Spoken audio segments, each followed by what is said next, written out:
सभी भक्तों का मेरे YouTube चैनल राधे कृष्ण में हार्दिक स्वागत। शिव महापुराण अध्याय 43 रुद्र संहिता द्वितीय खंड में बताया गया है कि भगवान शिव का दक्ष को अपनी भक्त वत्सलता, ज्ञानी भक्ति की श्रेष्ठता तथा तीनों देवताओं की एकता बताना, दक्ष का अपने यज्ञ को पूर्ण करना, सब देवता आदि का अपने अपने स्थान को जाना, सती खंड का उपसंहार और महत्व। ब्रह्मा जी कहते हैं, नारद, इस प्रकार श्री विष्णु के मेरे देवताओं और ऋषियों के तथा अन्य लोगों के स्तुति करने पर महादेव जी बड़े खुश हुए। फिर उन शंभु ने समस्त ऋषियों देवता आदि को कृपा दृष्टि से देखकर तथा मुझ ब्रह्मा और विष्णु का समाधान करके दक्ष से इस प्रकार कहा। महादेव जी बोले, प्रजापति दक्ष, मैं जो कुछ कहता हूँ सुनो। मैं तुम पर प्रसन्न हूँ, यद्यपि मैं सबका ईश्वर और स्वतंत्र हूँ, जो भी सदा ही अपने भक्तों के अधीन रहता हूँ। 4 प्रकार के पुण्य आत्मा पुरुष मेरा भजन करते हैं। प्रजापति उन चारों भक्तों में पूर्व की अपेक्षा उत्तरोत्तर श्रेष्ठ है। उनमें पहला आर्थ, दूसरा जिज्ञासु, तीसरा अर्थार्थी और चौथा ज्ञानी है। पहले के 3 तो सामान्य श्रेणी के भक्त है, किंतु चौथे का अपना विशेष महत्व है। उन सब भक्तों में चौथा ज्ञानी ही मुझे अधिक प्रिय है। वह मेरा रूप माना गया है, उससे बढ़कर दूसरा कोई मुझे प्रिय नहीं है। यह मैं सत्य सत्य कहता। मैं आत्मज्ञानी हूँ। वेद वेदांत के पारगामी विद्वान ज्ञान के द्वारा मुझे जान सकते हैं। जिनकी बुद्धि मंद है वे ही ज्ञान के बिना मुझे पाने का प्रयत्न करते हैं। कर्म के अधीन हुए मूर्ख मानव मुझे वेद, यज्ञ, दान और तपस्या द्वारा कभी नहीं पा सकते। अतः दक्ष, आज से तुम बुद्धि के द्वारा मुझ परमेश्वर को जानकर ज्ञान का आश्रय ले कर्म करो। प्रजापति, तुम उत्तम बुद्धि के द्वारा मेरी दूसरी बात भी सुनो। मैं अपने सगुण स्वरूप के विषय में भी इस गोपनीय रहस्य को धर्म की दृष्टि से तुम्हारे सामने प्रकट करता हूँ। जगत का परम कारण रूप मैं ही ब्रह्मा और विष्णु हूँ। मैं सबकी आत्मा, ईश्वर और साक्षी हूँ। स्वयं प्रकाश तथा निर्विशेष हूँ। मुनि, अपनी त्रिगुणा आत्मिकता माया को स्वीकार करके मैं ही जगत की पुष्टि, पालन और संहार करता हूँ। उन क्रियाओं के अनुरूप ब्रह्मा, विष्णु और रुद्र नाम धारण करता हूँ। उस द्वितीय भयरहित केवल मुझ ब्रह्म परमात्मा में ही अज्ञानी पुरुष ब्रह्म, ईश्वर तथा अन्य समस्त जीवों को भिन्न रूप से देखता है। जैसे मनुष्य अपने सिर और हाथ आदि अंगों में यह मुझ में भिन्न है, ऐसी परकीय बुद्धि कभी नहीं करता। उसी तरह मेरा भक्त परिणाम मात्र में मुझसे भिन्न नहीं दिखता। मैं, ब्रह्मा और विष्णु तीनों एक ही हैं तथा हम ही संपूर्ण जीवन रूप हैं। ऐसा समझकर जो हम तीनों देवताओं में भेद नहीं दिखाता वही शांति प्राप्त करता है। जो नराधम हम तीनों देवताओं में भेद बुद्धि रखता है वह निश्चय ही जब तक चंद्रमा और तारे रहते हैं तब तक नरक में निवास करता है। दक्ष, यदि कोई विष्णु भक्त होकर मेरी निंदा करेगा और मेरा भक्त होकर विष्णु की निंदा करेगा तो तुम्हें दिए हुए पूर्वों तक सारे श्राप उन्हीं दोनों को ही प्राप्त होंगे और निश्चय ही उन्हें तब तत्व ज्ञान की प्राप्ति नहीं हो सकती। ब्रह्मा जी कहते हैं, मुने, भगवान महेश्वर के इस सुखदायक वचन को सुनकर सब देवता, मुनि आदि को उस अवसर पर बड़ा हर्ष हुआ। कुटुंब सहित दक्ष बड़ी प्रसन्नता के साथ शिव भक्त में तत्पर हो गया। वह देवता आदि भी शिव को सर्वेश्वर जानकर भगवान शिव के भजन में लग गए। जिस प्रकार परात्मा शंभु की स्तुति की, उसे उसी प्रकार संतुष्ट चित्त हुए शंभु ने वर दिया। मुने, तदंतर भगवान शिव की आज्ञा पाकर प्रसन्नचित्त हुए शिव भक्त दक्ष ने शिव की अनुग्रह से अपना यज्ञ पूरा किया। उन्होंने देवताओं को यज्ञ भाग दिए, शिव को भी पूर्ण भाग दिया, साथ ही ब्राह्मणों को दान दिया। इस तरह उन्हें शंभु का अनुग्रह प्राप्त हुआ। इस प्रकार महादेव जी के उस महान कर्म का विधिपूर्वक वर्णन किया गया। प्रजापति ने ऋषि दिवजों के सहयोग से उस यज्ञ क्रम को विधिवत समाप्त किया। मुनिवर, इस प्रकार परम ब्रह्म स्वरूप शंकर के प्रसाद से वह दक्ष यज्ञ पूरा हुआ। तदनंतर सब देवता और ऋषि संतुष्ट हो भगवान शिव के यश वर्ण करते हुए अपने अपने स्थान को चले गए। दूसरे लोग भी उस समय वहां से सुखपूर्वक विदा हो गए। मैं और विष्णु भी अत्यंत प्रसन्न से भगवान शिव के सर्वमंगलदायक सुयश का निरंतर गान करते हुए अपने अपने स्थान को चले गए। सत्पुरुषों के आश्रयभूत महादेव जी भी दक्ष से सम्मानित हो प्रीति और प्रसन्नता के साथ गणों सहित अपने निवास स्थान कैलाश पर्वत को चले गए। अपने पर्वत पर आकर शंभु ने अपनी प्रिय सती का स्मरण किया और प्रधान गणों से उनकी कथा कही। इस प्रकार दक्ष कन्या सती यज्ञ में अपने शरीर को त्याग कर फिर हिमालय की पली मैना के गर्भ से उत्पन्न हुई। यह बात प्रसिद्ध है। फिर वहाँ तपस्या करके गौरी शिव ने भगवान शिव का पति रूप में वर्ण किया। वह उनके वांग में स्थान पाकर अद्भुत लीलाएं करने लगी। नारद, इस तरह मैंने तुमसे सती के परम अद्भुत दिव्य चरित्र का वर्णन किया, जो भोग और मोक्ष को देने वाला, संपूर्ण कामनाओं को पूर्ण करने वाला है, यह पापों को दूर करने वाला है, पवित्र और परम पावन है, स्वर्ग, यश और आयु को देने वाला तथा पुत्र पौत्र रूप फल प्रदान करने वाला है। तात, जो भक्तिमान पुरुष भक्ति भाव से लोगों को यह कथा सुनाता है, वह इस लोक में संपूर्ण कर्मों का फल पाकर परम लोक में परम गति को प्राप्त कर लेता है। बोलो ओम नमः शिवाय। शिव महापुराण अध्याय 44। मेनका का विलाप, शिव के साथ कन्या का विवाह न करने का हठ, देवताओं तथा श्री विष्णु का उन्हें समझाना तथा उनका सुंदर रूप धारण करने पर शिव को कन्या देने का विचार प्रकट करना। ब्रह्मा जी कहते हैं, नारद, जब हिमालय चल प्रिया सती मैना को चेत हुआ तब वह अत्यंत शुभ होकर विलाप एवं तिरस्कार करने लगी। पहले तो उन्होंने अपनी पुत्रों की निंदा की, इसके बाद वह तुम्हें और अपनी पुत्री को दुर्वचन सुनाने लगी। मैना बोली, हे मुने, पहले तो आपने ये कहा कि शिवा का वर्णन करेगी, पीछे मेरे पति हिमालय कर्तव्य बताकर उन्हें आराधना पूजा में लगाया, परंतु इसका यथार्थ फल क्या देखा? विपरीत एवं अनर्थकारी दुर्बुद्धि देवेश्वर, तुमने मुझ अधम नारी को सब तरह से ठग लिया। फिर मेरी बेटी ने ऐसा तप किया जो मुनियों के लिए भी दुष्कर था। उसकी यह तपस्या, यह फल मिला जो देखने वालों को भी दुख में डालता है। हाय, मैं क्या करूं, कहाँ जाऊं, कौन मेरे दुख को दूर करेगा? मेरा कुल आदि नष्ट हो गया, मेरे जीवन का नाश हो गया। कहाँ गए वे दिव्य ऋषि?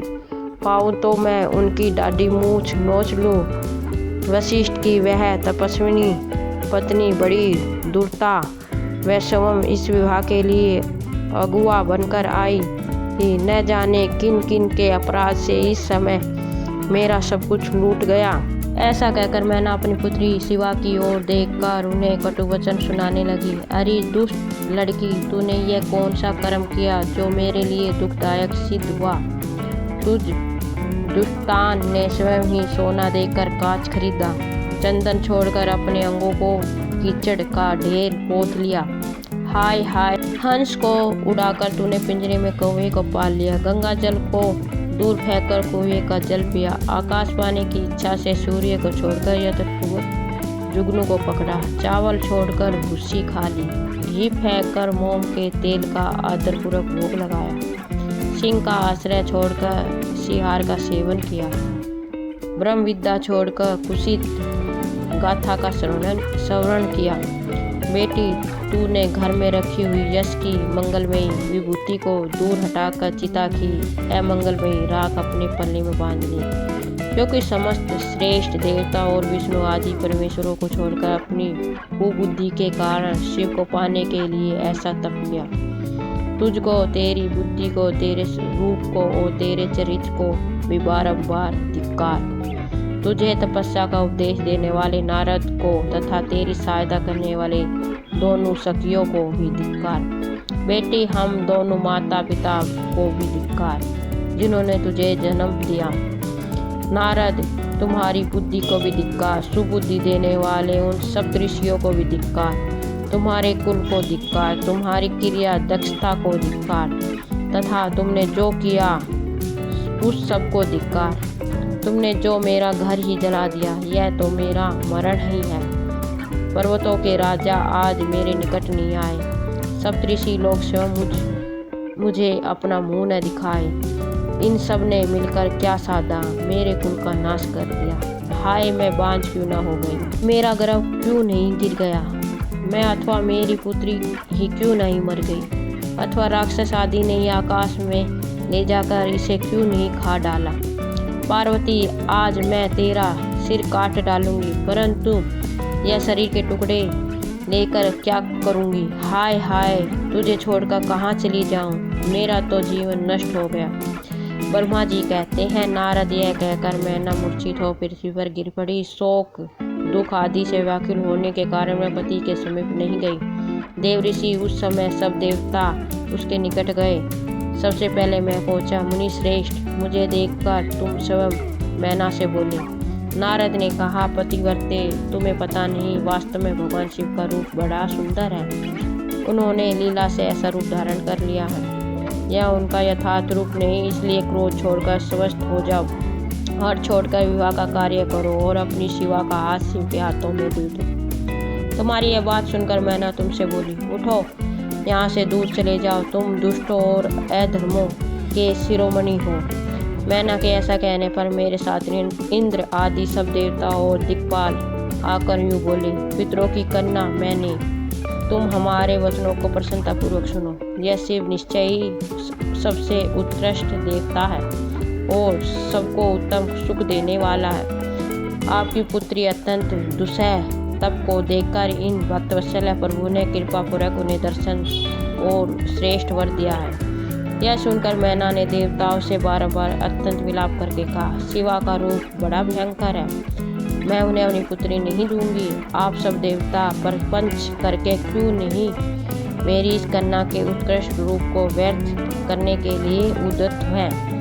मुनिवर, उनके ऐसा कहने पर वशिष्ठ आदि सप्तऋषियों वहाँ आकर यह बात कही। पितरों की कन्या तथा गिरिराज की रानी मैना, हम लोग तुम्हारा कार्य सिद्ध करने के लिए आए हैं। जो कार्य सर्वथा उचित और उपयोगी है, उसे तुम्हारे हट के कारण हम विपरीत कैसे मान लें। भगवान शंकर का दर्शन सबसे बड़ा लाभ है। वह दान पात्र होकर स्वयं तुम्हारे घर पधारे हैं। उनका ऐसा कहने पर ज्ञान दुर्बलता मैना ने उनकी बात मिथ्या कर दी और रुष्ट होकर उनसे कहा, मैं शस्त्र आदि से अपनी बेटी के टुकड़े टुकड़े कर डालेंगे, परंतु शंकर को नहीं दूंगी। तुम सब लोग दूर हट जाओ, किसी को मेरे पास नहीं आना चाहिए। ऐसा कहकर अत्यंत दुख ही होकर विलाप करके मैना चुप हो गए। मुने वहाँ उनके इस बर्ताव से हाहाकार मच गया। तब हिमालय अत्यंत व्याकुल हो वहाँ आए और मैना को समझाने के लिए प्रेमपूर्वक तथ्य दर्शाते हुए बोले। हिमालय ने कहा, प्रिय मैना, मेरी बात सुनो, तुम इतनी व्याकुल क्यों हो गई हो। देखो तो कौन सा महात्मा तुम्हारे घर पधारे, तुम इनकी निंदा क्यों करती हो। भगवान शंकर तो तुम भी जानती हो, किंतु नाना नाम रूप वाले शंभु के विकट रूप को देखकर घबरा गई हो। मैं शंकर जी को भली भांति जानता, वह सबके प्रति पालक है, पूजनीय है तथा अनुग्रह और निग्रह करने वाले हैं। निष्पाप प्राण प्रिय, हट न करो, मानसिक दुख छोड़ो, सुवर्ते शीघ्र उठो और सब कार्य करो। पहली बार विकट रूपधारी शंभु ने मेरे द्वार पर आकर जो नाना प्रकार की लीला की थी, मैं उनका आज तुम्हें स्मरण दिला रहा हूँ। उनके उस परम महत्व को देख और समझकर उस समय मैंने और तुमने उन्हें कन्या देना स्वीकार किया था। उस सब बात को प्रणाम मानकर सार्थक करो। इस बात को सुनकर शिवा की माता मैना हिमालय से बोली, नाथ, मेरी बात सुनिए और सुनकर आपको वैसा ही करना चाहिए। आप अपनी पुत्री पार्वती के गले में रस्सी बांधकर उसे बैठक से पर्वत से नीचे गिरा दीजिए, परंतु मैं इसे हर के हाथ में नहीं दूंगी। अथवा नाथ, अपनी इस बेटी को ले जाकर निर्दयपूर्वक समुद्र में डुबो दीजिए। गिरिराज, ऐसा करके आप पूर्ण सुखी हो जाइए। स्वामी, यदि विकट रूप धारी रुद्र को आप पुत्री दे देंगे तो मैं निश्चय ही अपना शरीर त्याग दूंगी। मैना ने जब हठपूर्वक ऐसी बात कही तब पार्वती स्वयं आकर यह रमणीय वचन बोली, माँ तुम्हारी बुद्धि तो बहुत शुभकारक है। इस समय विपरीत कैसे हो गए? धर्म का अवलंबन करने वाली होकर भी तुम धर्म को कैसे छोड़ रही हो? यह रुद्रदेव सबकी उत्पत्ति का कारण भूत साक्षात ईश्वर है। इनसे बढ़कर दूसरा कोई नहीं है। समस्त स्तुतियों में यह वर्णन है कि भगवान शंभु सुंदर रूप वाले और सुखद हैं, कल्याणकारी महेश्वर है, समस्त देवताओं के स्वामी तथा स्वयं प्रकाश है। इनके नाम और रूप अनेक है। माताजी श्री विष्णु और ब्रह्मा आदि भी इनकी सेवा करते हैं। यह सबके अधिष्ठान है, कर्ता, हर्ता और स्वामी है। विकारों की इन तक पहुँच नहीं है। यह तीनों देवताओं के स्वामी अविनाशी एवं सनातन हैं। इनके लिए ही सब देवता किन्नर होकर तुम्हारे द्वार पर पधारे हैं और उत्सव मना रहे हैं। इससे बढ़कर सुख की बात और क्या हो सकती है? अतन यतन पूर्वक उठो और जीवन सफल करो। मुझे शिव के हाथ में सौंप दो और अपने गृहस्थ आश्रम को सार्थक करो। माँ, मुझे परमेश्वर शंकर की सेवा में दे दो। मैं स्वयं तुमसे यह बात कहती हूँ, तुम मेरी इतनी सी भी विनती मान लो। यदि तुम इनके हाथ में मुझे नहीं दोगी तो मैं दूसरे किसी वर का वरण नहीं करूँगी, क्योंकि जो सिंह का भाग है उसे दूसरों को ठगने वाला शियार कैसे पा सकता है? माँ, मैंने मन वाणी क्रिया द्वारा स्वयं हर का वरण किया है, हर का ही वरण किया है। अब तुम्हारी जैसी इच्छा हो वह करो। ब्रह्मा जी कहते हैं, नारद पार्वती की यह बात सुनकर शैलेश्वरी प्रिया मैना बहुत ही उत्तेजित हो गई और पार्वती को डांटते हुए दुर्वचन कहकर रोने तथा विलाप करने लगी। तदनंतर स्वयं मैंने तथा सनकादि सिद्धानों ने भी मेनका को बहुत समझाया, परंतु वह किसी की बात न मानकर सबको डांटती रही। इसी बीच में उनके सुदृढ़ एवं महान हठ की बात सुनकर शिवप्रिय भगवान विष्णु भी तुरंत वहां आ पहुँचे और इस प्रकार बोले। श्री विष्णु ने कहा, देवी, तुम पितरों की मानसी पुत्री एवं उन्हें बहुत ही प्यारी हो, साथ ही गिरिराज हिमालय की गुणवती पत्नी हो। इस प्रकार तुम्हारा संबंध साक्षात ब्रह्मा जी के उत्तम कुल से है। संसार में तुम्हारे साहेब भी ऐसे हैं जो तुम धन्य हो। मैं तुमसे क्या कहूँ, तुम ही धर्म की आधारभूता हो, फिर धर्म का त्याग कैसे करती हो? तुम अच्छी तरह से सोचो तो सही है। संपूर्ण देवता, ऋषि, ब्रह्मा जी और मैं सभी लोग विपरीत बात ही क्यों कहेंगे? तुम शिव को नहीं जानती। वह निर्गुण भी है और सगुण भी है, कुरूप भी है और सुरूप भी, सबके सेवक तथा सत्पुरुषों के आश्रय हैं। उन्होंने ही मूल प्रकृति रूपा देवी ईश्वरी का निर्माण किया और उनके बगल में पुरुषोत्तम का निर्माण करके बिठाया। उन्हीं दोनों से सगुण रूप में मेरी तथा ब्रह्मा की उत्पत्ति हुई। फिर लोकों का हित करने के लिए वे स्वयं रुद्र रूप से प्रकट हुए। तदनंतर वेद, देवता तथा सर्वाधर जंगल रूप से जो कुछ दिखाई देता है वह सारा जगत भी भगवान शंकर से ही है उत्पन्न हुआ है। उनके रूप का ठीक ठीक वर्णन अब तक कौन कर सकता है अथवा कौन उनके रूप को जानता है? मैंने और ब्रह्मा जी ने जिनका अंत नहीं पाया उनका पार दूसरा कौन पा सकता है? ब्रह्मा से लेकर कीट पर्यंत जो कुछ जगत दिखाई देता है वह सब शिव का ही रूप है। ऐसा मानो इस विश्व में कोई अन्यथा विचार करने वाला नहीं है। वह ही अपनी लीलाओं से इस रूप में अवतरित हुए हैं और शिव के तप के प्रभाव से तुम्हारे द्वार पर आए हैं। अतः हिमालय की पत्नी, तुम दुख छोड़ो और शिव का भजन करो। इससे तुम्हें महान आनंद प्राप्त होगा और तुम्हारा सारा क्लेश मिट जाएगा। ब्रह्मा जी कहते हैं, नारद, श्री विष्णु के द्वारा इस प्रकार समझाई जाने पर मेनका का मन कुछ कोमल हुआ, परंतु शिव को कन्या न देने घाट उन्होंने तब भी नहीं छोड़ा। शिव की माया से मोहित होने के कारण ही उन्होंने ऐसा अपराध किया था। उस समय मैना ने शिव के महत्व को स्वीकार कर लिया। कुछ ज्ञान और जानने पर उन्होंने श्री हरि से कहा, यदि भगवान शिव सुंदर शरीर धारण कर ले तब मैं उन्हें अपनी पुत्री दे सकती हूँ, अन्यथा कोटि उपाय करने पर भी नहीं दूंगी। यह बात मैं सच्चाई और दृढ़ता के साथ कह रही हूँ। ऐसा कहकर दृढ़तापूर्वक उत्तम व्रत का पालन करने वाली मैना शिव की इच्छा से प्रेरित हो चुप हो गई। धन्य है शिव की माया जो सबको मोह में डाल देती है। बोलो ओम नमः शिवाय। शिव महापुराण अध्याय 44 समाप्त। आपको मेरा वीडियो कैसा लगा कमेंट बॉक्स में अवश्य बताएं। मेरे चैनल को लाइक शेयर व सब्सक्राइब करें। धन्यवाद।